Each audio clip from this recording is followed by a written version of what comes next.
Assalamu alaikum wa rahmatullahi wa barakatuh to some of you, and peace out to the rest of you. Hit the share button because the message is more important than the messenger. This is pretty important. You can tell by the title that regards FBA and the potential for misuse and the potential for it to even be conceived of for the purpose of misuse or not. It could go either way, right? We don't know. I mean, if it's a conspiracy, then we're not going to find out about this conspiracy early on, right off the bat, because who the hell's going to confess to that right off the bat and ruin the conspiracy? Well, let me go ahead and help y'all out with something though, because this is helpful to us, and I will go ahead and explain to you that this is going to come from an insight of which I was aware, but it was somewhat confirmed for me by another Muslim who's black. And this is a man who was born and raised Muslim, multiple generations in the Muslim world. And he was actually the mufti of the Masjid Haram in Mecca. And that is, he's a sheikh named Al-Kalbani. And he actually was spoken highly of by a Jamaican imam that doesn't go easy on anybody. I mean, there was a Jamaican imam, and he's actually in prison now in the States on some trumped up stuff. I mean, he couldn't get a visa to go through the United States, but then all of a sudden, when he was after his deportation to Jamaica, they're like, oh yeah, we think you did X, Y, and Z. I'm telling y'all now, I mean, he was not that dumb. Because I saw where he would answer questions. I'm talking about the Jamaican cleric now. He would answer questions that people would ask him, the provocative questions you could tell came from some young teenager with a lot of angst. And he would say, look, I got to answer questions wisely now. Okay, I've already been incarcerated for stuff I didn't do. And so you got somebody answering questions like this. And then all of a sudden, the U.S. says, yeah, we want him for supporting something that's illegal according to U.S. law, even though he was not in the U.S. I know it's crazy, right? So when I tell you that they go against you, if you are black and you are male and then you are Muslim, when I tell you that, I'm not making that up. They do that.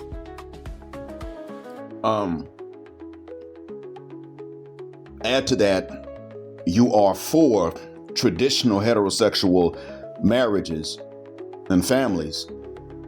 And you're for this for black folks. And then you believe that if you oppress somebody, you owe them reparations of some sort. Now you add this, look, they wanted to do this to me. And the surveillance where I live is actually it's tighter than it is where I used to live over there with you. So one of the reasons I had to take this gig once I got the offer was because I knew some people were trying to frame me. And they were going to succeed at some point because all they need is somebody willing to lie with a good cooked up enough lie to stand up to cross-examination in the trial, and then it's your ass.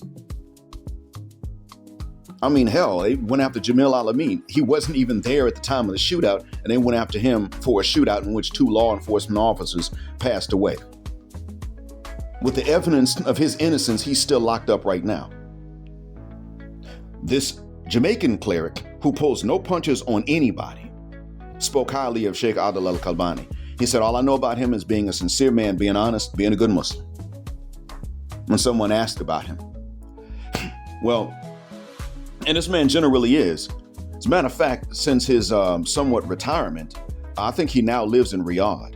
And since his somewhat retirement, he's actually been he's been wearing more African clothes.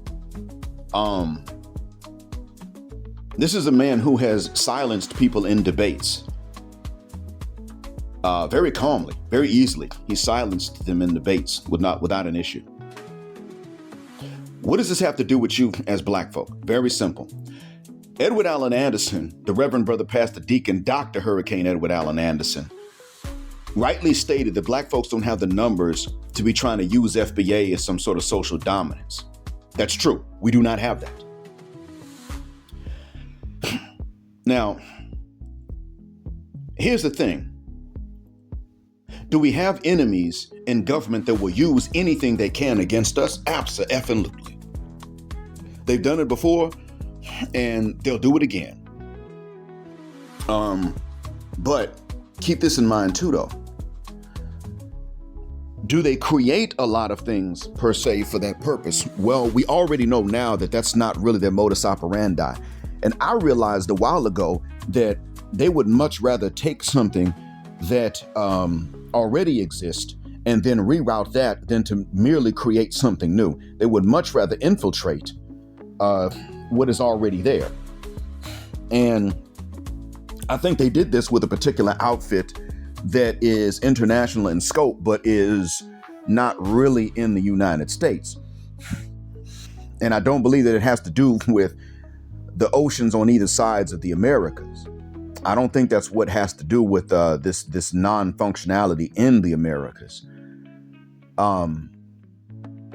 When a few particular outfits popped up, the next thing starts to happen is that these young cats who are very well-meaning, but also very historically ignorant, catch flights, go over there, think they're going to rebuild what used to be in the past, and then they find out that they are very busy fighting targets that aren't really in their way in the first place, but they think they are.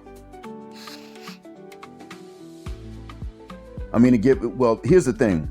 Do I think that they were created for these purposes of fighting folks that weren't really in the way in the first place? No, I don't think so.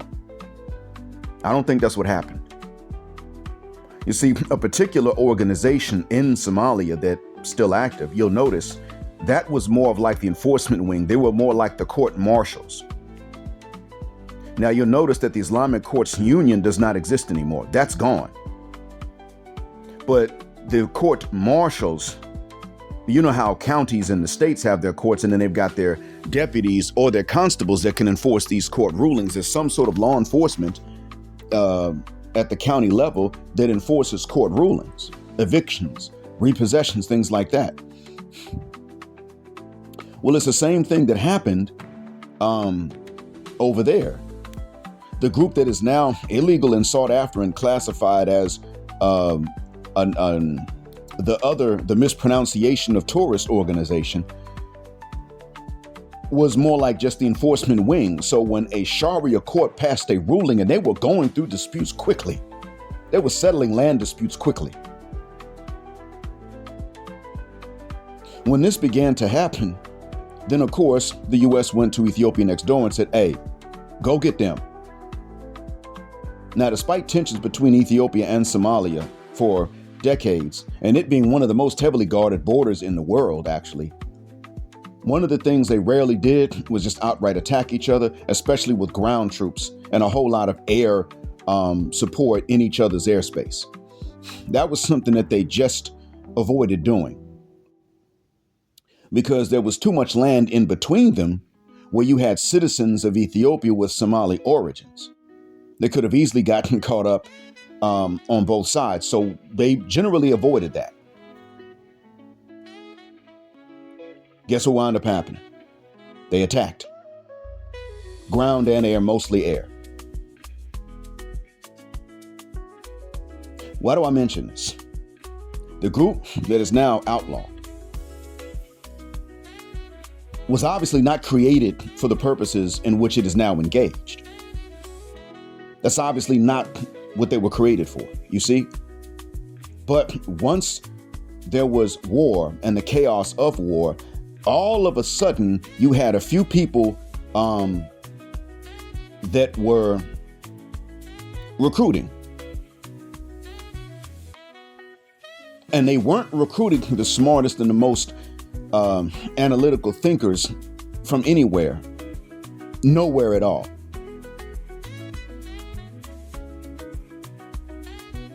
That's not what they were doing. That's not where they were doing it.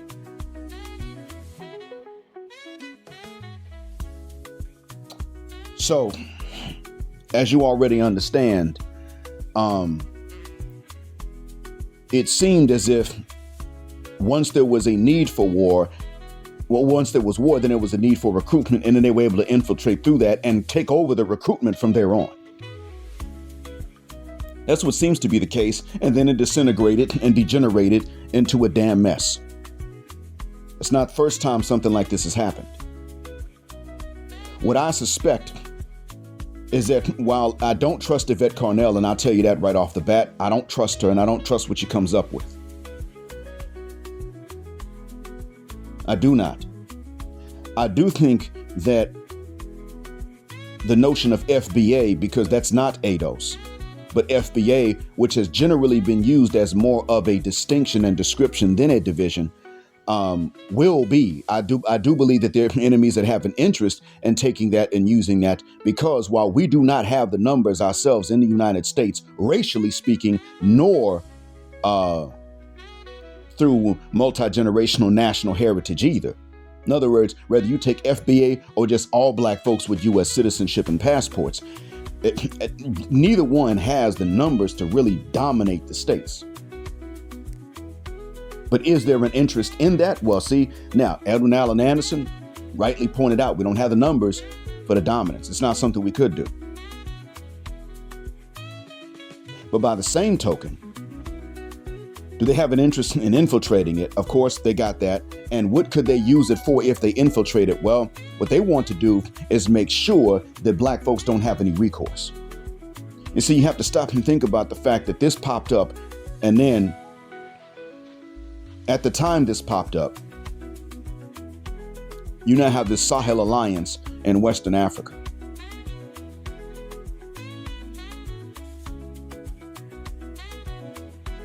And not only that, but we're looking at it, we're hearing about it. We're not following it very closely in the Americas, but we're hearing about it.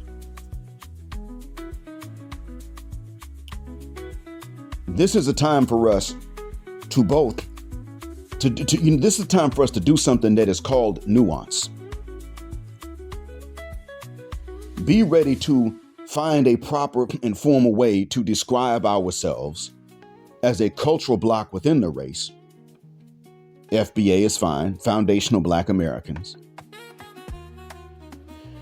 This is a time for us to utilize that as a distinction, as a description, not as a division, and still keep an eye on what's going on in the wider Black world. And I want to give a shout out to S. Jock again, because he sends me links that keep me posted on that.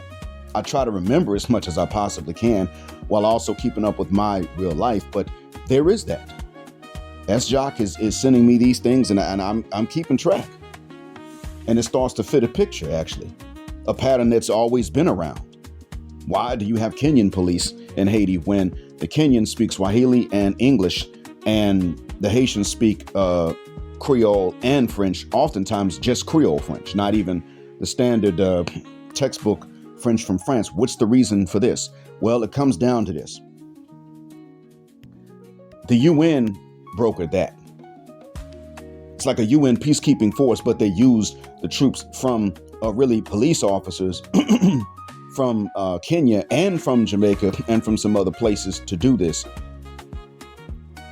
Well, I would think to myself, if you have a Sahel alliance, no one country in the Sahel alliance could spare enough soldiers or policemen, but the Sahel alliance as a whole might be able to spare enough. Maybe some troops and then some policemen. Maybe. Because they're capable of speaking their own languages if two of them know these languages, and they're capable of using French when that's necessary to communicate with the civilians, and even to communicate and negotiate with the gangs if they can get into negotiations. This would have made sense. And it definitely would have pissed France off even more than what they're already pissed off. We already know France has their panties in a bunch, and I'm glad to see that. Y'all know me.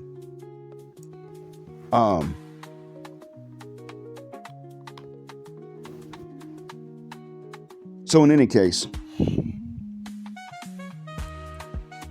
what I'm saying is that Al-Kalbani stated one time on a show that from what he could see in history, these intelligence organizations of governments did not generally create new outfits for certain purposes, But what they did do was they would be involved in deeply infiltrating and controlling them from their very inception. And when I heard him say this, I started brainstorming on this again because I said, well, I thought about that a while ago. I thought about that a long time ago. You see, when something is begun by somebody with a particular leaning, then you can trace the beginning of what they began to that from which they came. You can really trace the NOI, in a sense, to Masonry. Because Elijah Poole stated that there were secrets that he would have told black folks if he had not made a promise from before. He had joined the lodge at some point. So the question is, did Elijah Poole start the NOI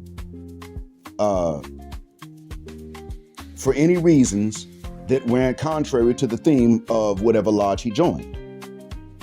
That's a legitimate question to ask.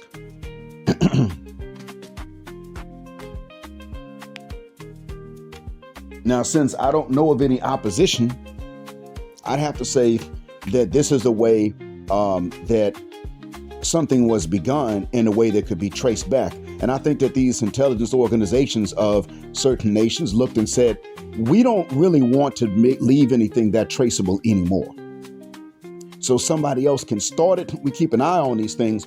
We will go in and infiltrate them very soon. And as a matter of fact, we don't have to sit up and pick which ones to infiltrate. If we infiltrate, we will turn around and make them worth infiltrating by infiltrating. So instead of sitting back and saying, well, is this outfit over here worth the infiltration? Because they're new and it's hard to tell. No, you know what we'll do? We will infiltrate and then we will make them make the news to make them worth infiltrating. Because if we can't get one purpose out of it, we can get another.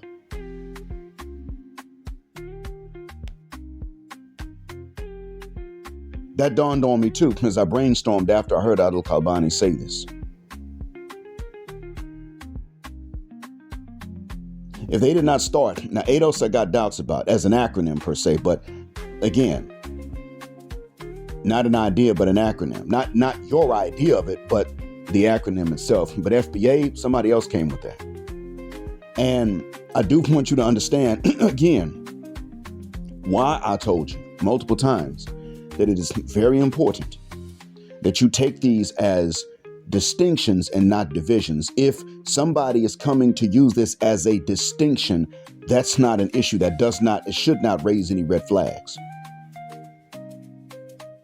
When it becomes a division, whether it is somebody that is of FBA lineage or someone of another non-FBA lineage that is using it as a division and a reason to argue, that's the one you have to look at as possibly being some sort of agent. And they don't have to be paid and have talked to somebody and been recruited in order to be an agent for them.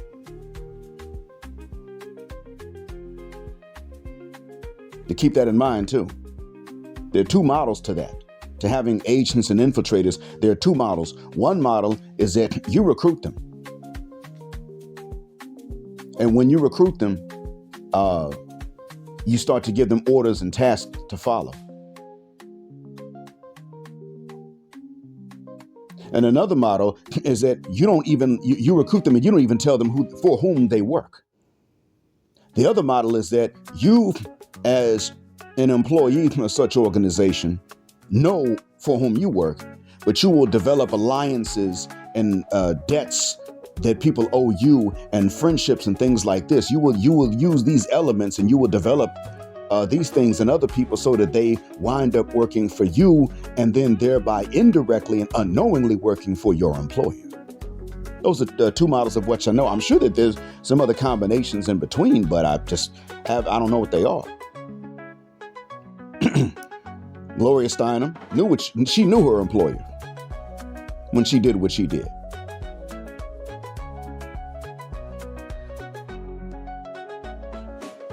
An organization closely allied to her employer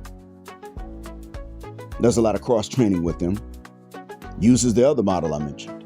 And I want y'all to keep track of this. Now, I rarely talk about something like this, especially this openly.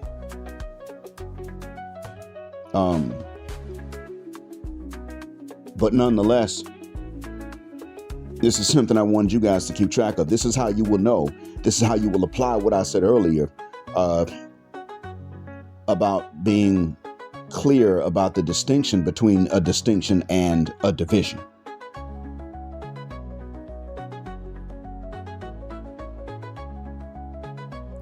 The LBRY movement rightly said, look, if you're going to sit up here and say that you pull this blacker than thou stuff on me, don't even try it, because you don't get to say that you're super black and you're blacker than me and you're authentic than me because you're from one of the Caribbean islands, but I don't get to be authentically black and be from the United States. Because on one hand, it is very true, that we are more vastly outnumbered in the United States than what a black person would be in any one of the Caribbean islands on average that I know of. While that may remain true, the fact still remains that we were never allowed to ignore race in North America. Nor were black Brazilians, as much as Brazil tried, black Brazilians were never really allowed to ignore race in Brazil. That's a facade that racists put up. They focused more on that in Brazil and in Colombia than they did in the States. And all three of them had folks that did it. The liberals in the States would focus on that. Your regular run-of-the-mill mainstream people in Brazil and Colombia would try. Your conservatives would try to focus on that. The illusion of ignoring race. But there was no ignoring it. And we won't tolerate that.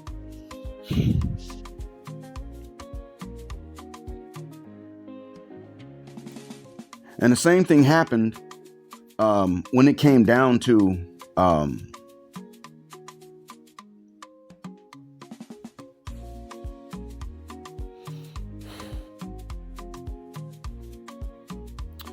when it came down to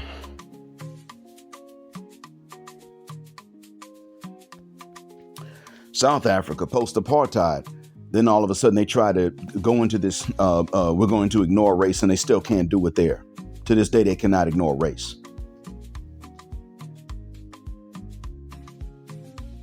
In the islands, many of them would act like they ignore race because they never really had to pay much attention. But even when it's been mostly them, they have not been able to ignore race. And that tells you something right there. They cannot ignore it.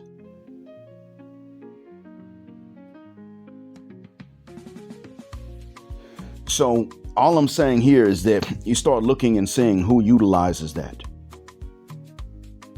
And you may think, okay, well, something may not have started. You may know someone that was at the beginning of the use of the acronym FBA.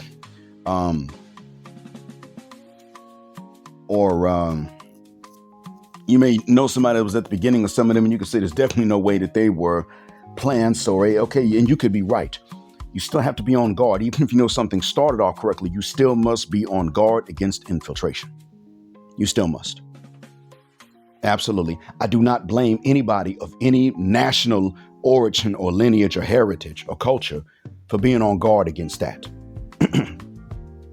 The right of FBA to be a distinct cultural block within the race is equal to the right of anybody from any island or from any other black community in the Americas or from any other part of the black world that's in the continent to be culturally distinct from its neighbors. It's just like the Yoruba and the Hausa. Even when a Yoruba is Muslim, they are not identical to somebody that is Hausa and the Hausa is Muslim. That's understood. They're allowed to be distinct from each other. Even when their religions are the same, their cultures are allowed to be distinct from each other wherever the religion does not override it. That's okay, fine. When you have a Yoruba that is Christian, they're not going to be like the Igbo that is Christian. I don't have to tell you about that. Just ask them about it. They have this right with the same passport, nationality, and the same religion. They got the rights to be distinct from each other linguistically and culturally. And that's fine. And nobody would sit up and try to debate their blackness or their Africanness. Okay, that's fine too. The same thing is going to be the case when it comes down to FBA. It is not okay for somebody to come along and try to arrogantly talk about how we don't know where we're from. And then you look at them and say, wait a minute, your last name is Leighton. Where are you from? And they give you the name of a Caribbean island that was formerly colonized by the British. Oh, yeah. Sounds like a real continental African name to me.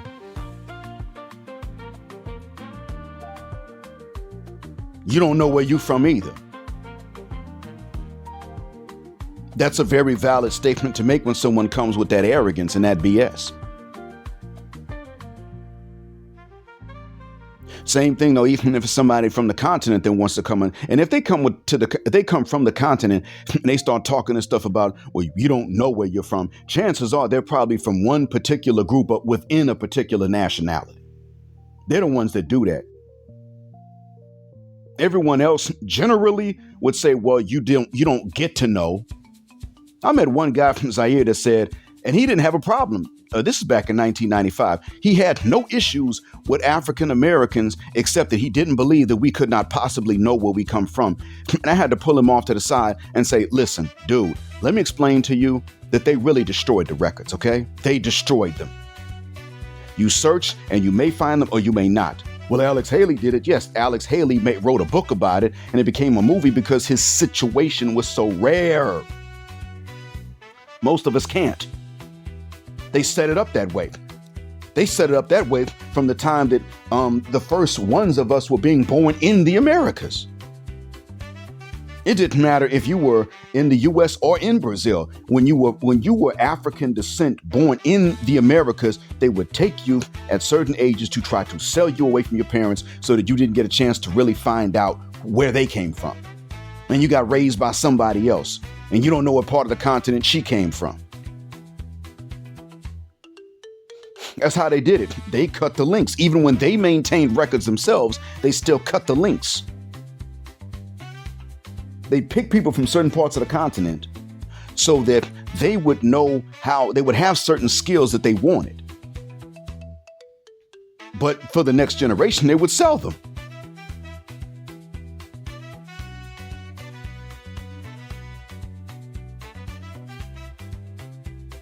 And they were doing that intentionally. So even if your parents were from the same part of Africa where they were practicing the skill that most of your neighbors were practicing on the farms, growing the same things, whether it was rice cultivation or tobacco or cotton, whatever the case was, or ironwork. The point is that you did not know that that's where you were from because you weren't supposed to know. They set it up that way. The French were a little different and they paid for it dearly. They lost Haiti.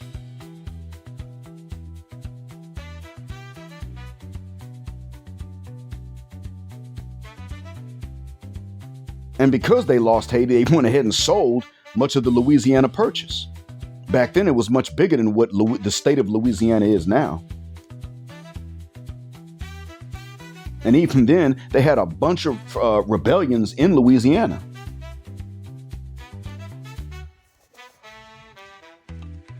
Mississippians and Texas know Louisiana black folk for that. Fighting the white man since before it was even popular. But we will have to keep in mind, we got to keep in mind that distinction. And we have to understand that we're going to have to practice this nuance. It's going to make us seem like fence straddlers in order to address properly both concerns. The concern of something starting off legitimately, probably, and the concern of something that started off legitimately, not later on being infiltrated and misused. And that is why when someone comes with a distinction, an explanation, a history lesson, something like that, okay, fine. When somebody starts coming with division and arrogance, then that's when you look at them and understand that whether they know it or not, they are serving our enemies. Both the enslaver and the colonizer, they're serving both. And you just hope that they're being well paid for it.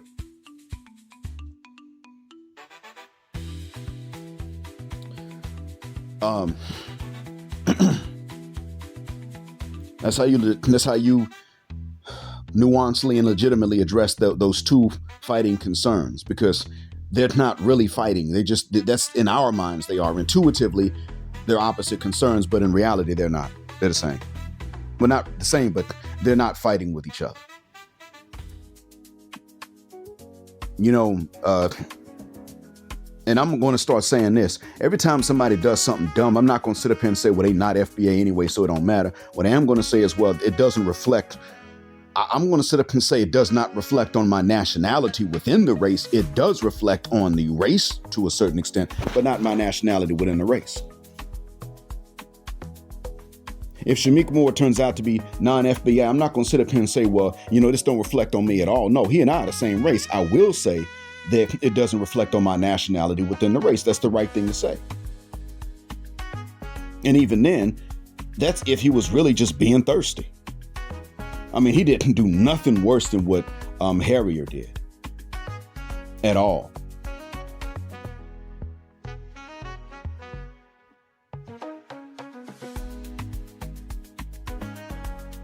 So we have to call, I don't like to use this pun per se, but we got to call a spade, or we got to call it down the middle.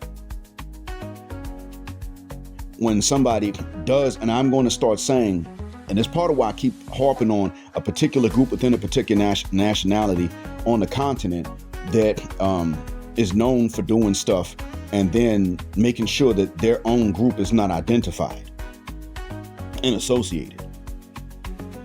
And that is because people from the continent that had nothing to do with them wind up suffering because of stuff they did sometimes, suffering in the wake of what they may have done. And that's not okay. When you are sitting up there and when you're doing your job and then someone later asks, oh, where'd you get the accent from? Where you from? And you mention a country on the continent. And all the listener knows is that somebody from a particular nation tried to scam them on an email. That's all they know. That ain't your fault. It ain't the listener's fault. But I tell you all to be careful about that, because I'm letting you know, man, most people from the continent, though they may not agree with everything that we do, and we're not going to agree with everything they do, most people on the continent do not walk around with some sort of hatred for us. They don't want bad things to happen to us because we ain't them. That's not how they thinking.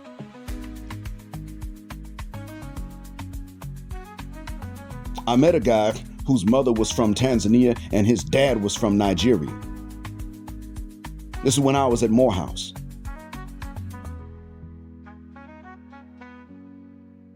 He didn't have one part of Africa that he had to call home. He came up with two cultures. And that's cool. This man understood what it was to be a black American, because the first thing that he had to be was black. First thing he had to be was African. And that's because his parents were not matched up with each other based on any cultural relevance that their ancestors had to each other. His dad, I think, was studying somewhere, met his mom, they got along, they fell in love, and they married, and here he is.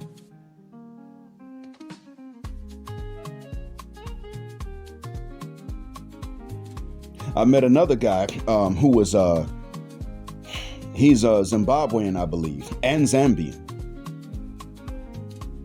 They don't have anything against each other's nationalities, but the tribal arrangements of his parents were not considered favorable to either tribe. Neither one really liked that idea per se.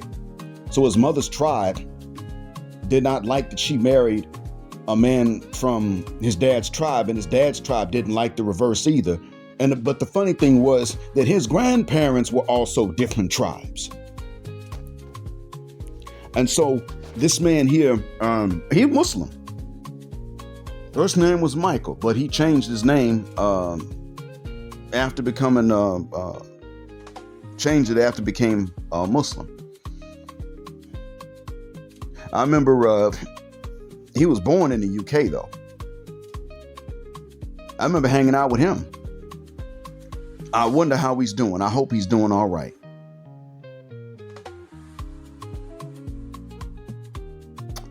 um, this man here was not on any of that divisive stuff. And mind you, this is a very orthodox Muslim. Like, he wears a thobe, and at home he speaks Arabic with his wife because she's not an English speaker. But when it came down to it, he was not, he wasn't divisive at all. He wasn't one of those that ignores what it means to be black of any nationality. That wasn't who he was.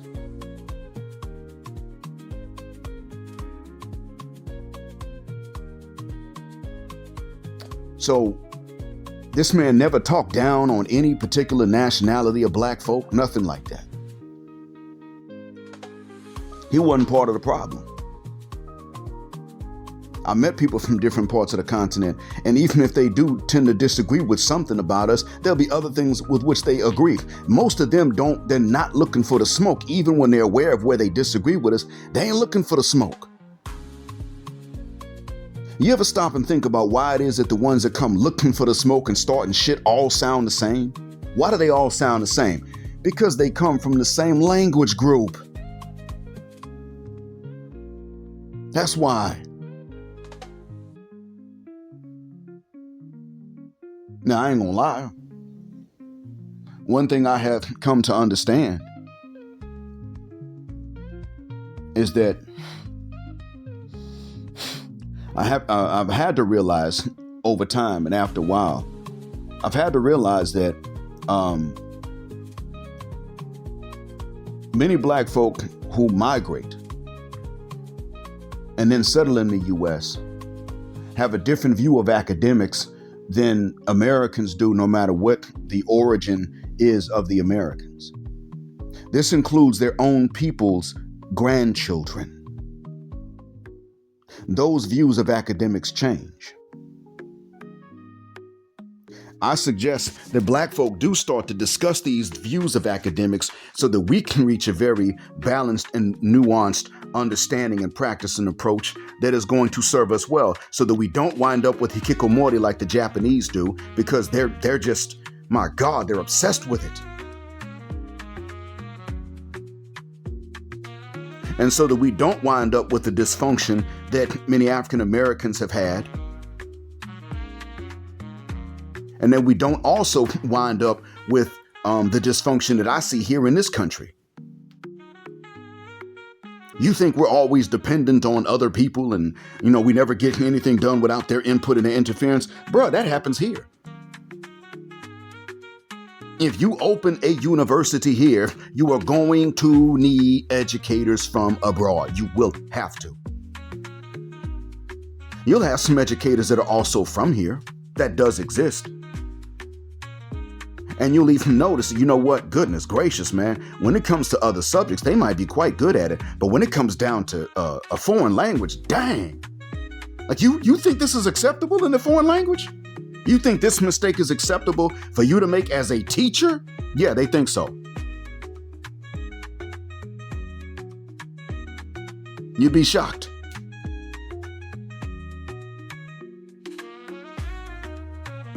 You think that you're the only ones with dysfunction. No, bro, some of the most conservative people on the planet got dysfunction, even educationally and academically. I'm living it. I've been telling you about this for years.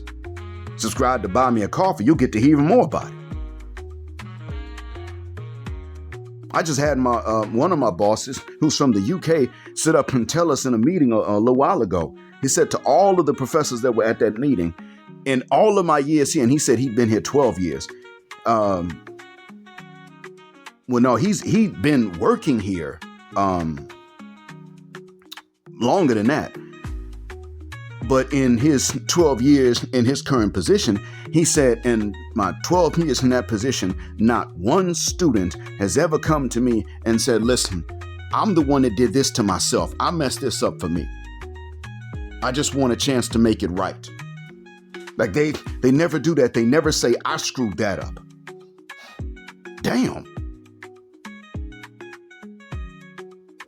This is, where I live. It's no secret. It's no mystery. They're worse about that than what you see amongst us.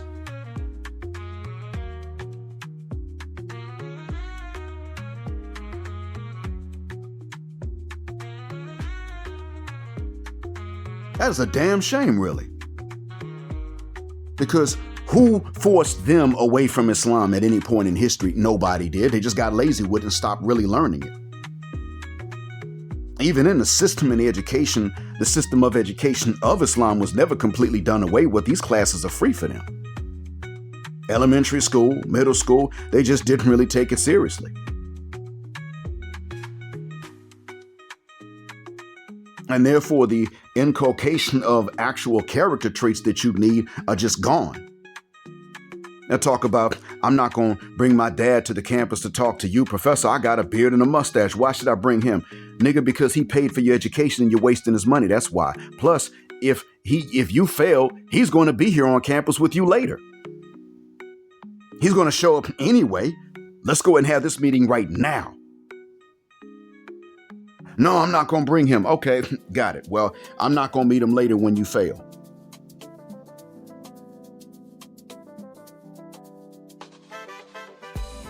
So that's the end of that.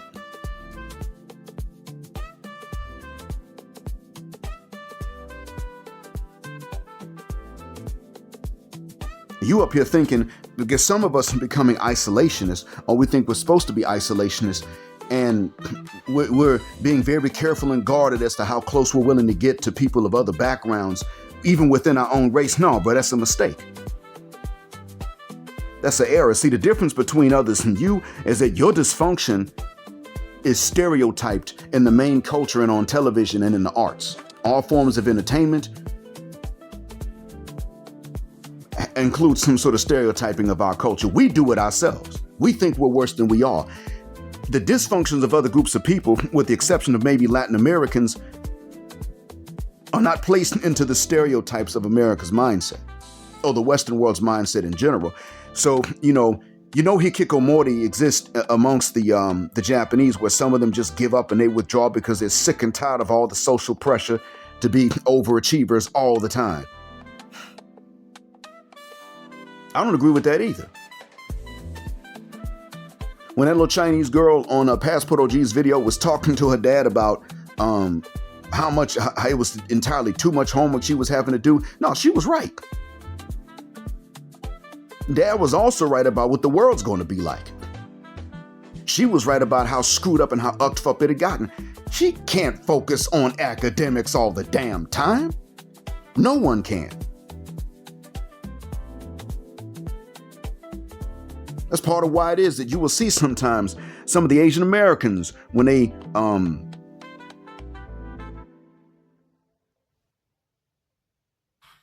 you see at times when they have the dysfunctions that they have, their dysfunctions involve stuff that we wouldn't consider to be okay. Cheating on exams, never taking accountability for what they do academically, dishonestly, and some sort of substance abuse to help them cope.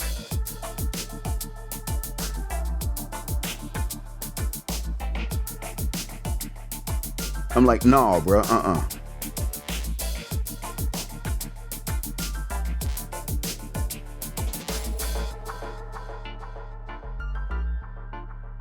So, we're going to have to start paying more attention. We're going to have to start actually befriending these men from other black nationalities and even from other races, because that's when you're really going to understand how bad of a deal you have gotten in terms of publicity. How much you've been lied to about yourselves, and how much you've been lied about as well. You don't know this. I don't blame you for not knowing this, but that's the truth.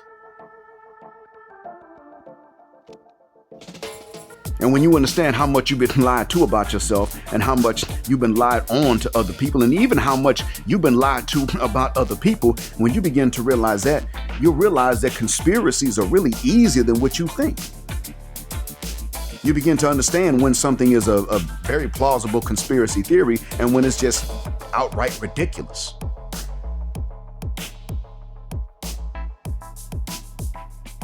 They'll start to make more sense to you. And that's what I want for you. A lot of things that are confusing will begin to clear up for you, and I want that for you. I don't want you sitting up here suffering trying to figure out everything all the time, because every time you start something, it doesn't work out. Every time something's important to the future of your kids and your grandkids, it falls through and doesn't pan out the way it's supposed to. I don't want you thinking that way. That's what's led some of, in recent generations, that's what's led some African Americans into atheism and led even some other black folk into atheism. Like, oh, there ain't no God. He just ain't out there. He ain't there. The problem with that is that the next step, the devil already got you convinced he don't exist. The next step is then for the devil to start giving you ideas that not only is there a God, but that he's your enemy.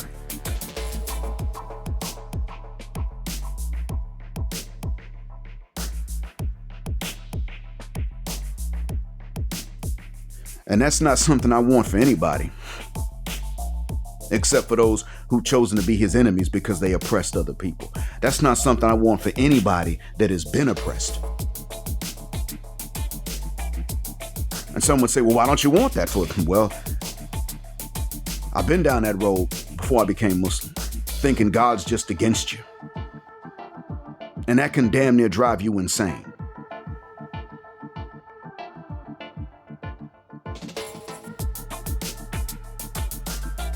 And that's all I need to say about that. But keep in mind that a lot of times when you start something and it's supposed to be for our benefit, you don't mean any harm.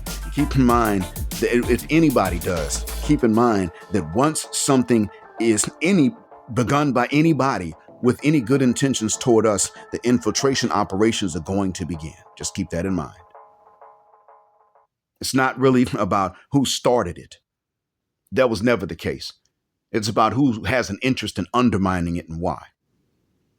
And then you'll be better able to protect anything you began with a good intention in mind. I hope that what I've said is the benefit. Thank you for listening. As always, black heart, black mind, black out. Assalamu alaikum, and black heterosexual non-select male power because they don't like in the black patriarchy until extinction of Judgment Day. Thank you for flying again with us here on Jet Black Airways, where the phrase jet black is also a verb. Keep jetting black with us till the wings and the wheels fall off. Gender justice forever.